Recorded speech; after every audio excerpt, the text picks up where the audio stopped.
So the Super Bowl happened, and one of my traditions that I do every year, besides actually paying attention to the game, is that I try to review at least one of the big trailers that premiered during the commercials, because let's face it, for us people who aren't like super into sports, the commercials are the best part of the Super Bowl. And this year, the Jurassic World trailer stood out to me as the one that was the most meaty, that had the most new stuff to talk about, so let's do just that. I am not just a big fan of Jurassic Park. Jurassic Park is part of my childhood. I grew up watching these movies.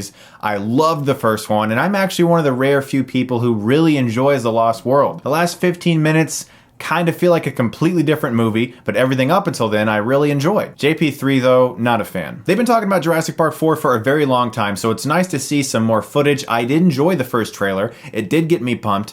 This one has a lot of stuff to like about it as well, and an equal amount of things that kind of make me take a step back. Now, it's so easy nowadays to get so excited about all of these big movies and be like, yes, oh my gosh, I can't wait, it's gonna be incredible, oh my gosh, and have no substance to my video whatsoever. And yet I have to be honest, there are aspects of this trailer that made me a little skeptical. Now, I think a lot of it actually has to do with the editing, which isn't even necessarily something to worry about because the movie is gonna be edited completely differently, and I know it's so expensive to get any footage shown during the Super Bowl, so they probably were trying to cram as much in there as possible. So from the gist of this trailer, what I get is that the movie is basically about a lot of very smart people who decided to ignore the previous 3 times that dinosaurs killed a whole bunch of people, to ignore Ian Malcolm's warnings and all of the horrible things that have happened before. They create a hybrid dinosaur, and then it gets loose and it's angry and they have to defeat it. And Chris Pratt, who trains raptors in this movie, says we gotta go at him with everything we've got. You get a shot of him in a motorcycle and raptors, signifying a battle between Chris Pratt, raptors, and the giant hybrid dinosaur that's evil and wants to kill and eat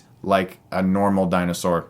So he's not actually a bad dinosaur, he's just an animal, which is exactly what the previous 3 films were trying to say. I just feel like that's a plot that could have been written in crayon. Things about the trailer I loved. It looks really swiftly directed. Chris Pratt, Bryce Dallas Howard. The special effects, I think, looked a little bit better than the first one. It looked like they had a couple really good animatronic creatures as well, which is what I'm really hoping there's a lot of. A lot of people are really up in arms about the training raptors thing. I'm not too worried about that. They're doing something different. They're doing something original. Kudos to them for that. We've had scary raptors 3 times already, so let's see how they handle this. But honestly, the thing that worries me the most about this movie, I haven't really seen anyone else express.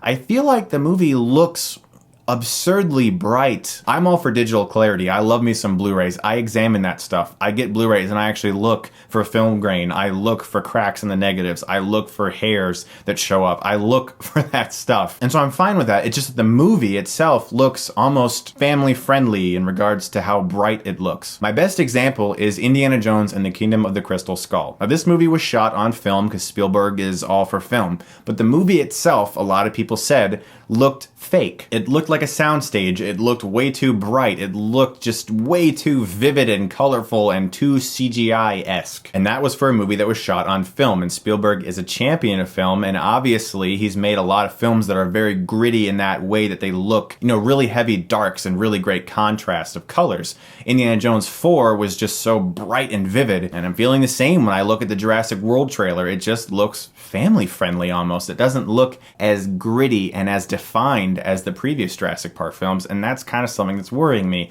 And that's just my stupid, nitpicky film lover brain, and probably no one else, but that's just me. All in all, I am immensely excited to see this movie, and I actually don't think it's going to be bad. I actually think it's going to be really good. There's just aspects of the way this trailer was edited and crafted, and some of the ways the shots look, and some of the kind of childish story ideas that make me take a step back, because I'm reviewing the trailer, not the movie, so keep that in mind. And I also can't just sit here and say I love every humongous trailer like a gigantic fanboy, because I'm not. I am very skeptical about this, and I hope that it's good. What are your guys' thoughts on the Super Bowl trailer for Jurassic World and any other trailers that aired yesterday? Also, thank you so much for all of the immense love on the Toonami video that I posted yesterday. I have never in my life had more fun making a video. I've also never been more proud of a video. I can't believe that I got Steve Bloom to voice the intro and interview him in the video, and Christopher Sabat as Vegeta to do my outro and interview him as well.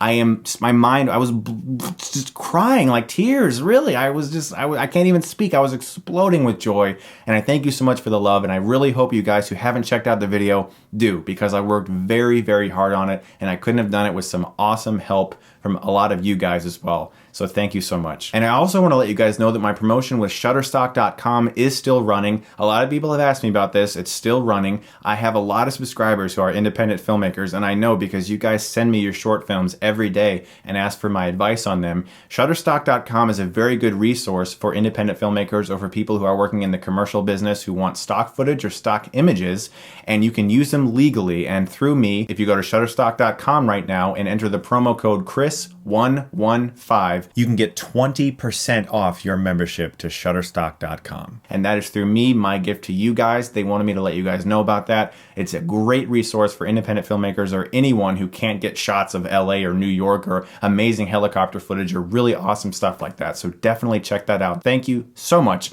as always, for watching, guys. I'm very, very grateful. Thank you very much. And I really hope you check out that Toonami video because I'm very proud of it. As always, guys, thank you very much. And if you like this, you can click right here and get Stuckmanized.